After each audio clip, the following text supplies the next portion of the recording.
खबर शामिल करते हैं। मुफ्ती अब्दुल क़य्यूम के कातिल गिरफ्तार कर लिए गए। DIG ईस्ट मुक़द्दस हैदर और SSP ईस्ट ज़ुबैर नज़ीर शेख का मुश्तरका न्यूज़ कॉन्फ्रेंस में इंकशाफ। DIG ईस्ट मुक़द्दस हैदर का कहना था कि ये मजहबी फ़िरका वाराना टारगेट किलिंग नहीं है, मस्जिद के तनाज़े का भी इस कत्ल से कोई ताल्लुक़ नहीं, मुल्ज़िमान ने पैसे लेकर कत्ल किया। DIG का कहना था कि मुल्ज़िमान की शनाख्त अली अकबर उर्फ शाहिद और तनवीर के नामों से की गई। कौंसिल के मौलाना सूफ़ी अब्दुल क़य्यूम साहब को शहीद किया गया था सुबह 7:30 बजे, और इन बंदों से पकड़ के पता चला कि एक इंडिपेंडेंट केस था जिसका किसी और केस से कोई ताल्लुक़ नहीं था।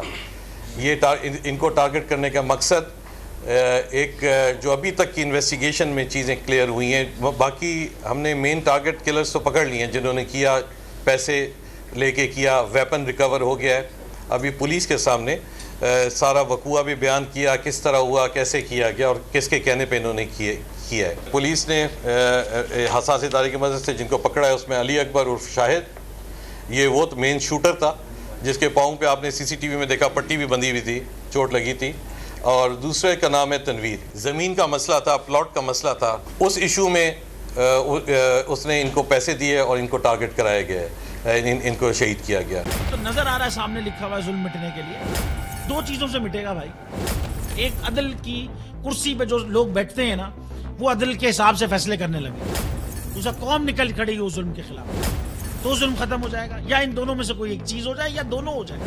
अगर 420 का मुकदमा था, उस वक्त अदलिया में जो लोग बैठे हुए केस देख रहे थे वो पूछते ना, यार चीट हुआ कौन है? जब उनको दिखता कोई चीट नहीं हुआ, केस खत्म कर देते। तो जालिम जुल्म कर ही नहीं पाता। 9 जजेस ने नोट बिफोर किया मेरे केस को, यार 1.5 साल चला।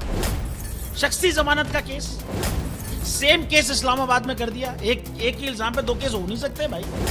मतलब 60 दिन का वक्त होता है, 102 दिन के बाद मैं जीत गया, केस बरी हो गया, 102 दिन के बाद अपील फाइल की, एक्सेप्ट कर ली। नहीं करते ना एक्सेप्ट, खत्म हो जाता ना जुल्म यार।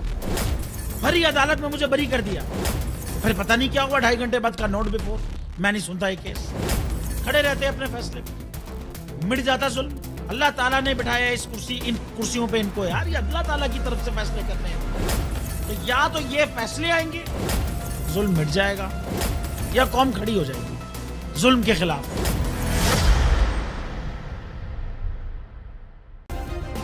सब्सक्राइब करें और बेल दबाएं ताकि कोई खबर रह न जाए।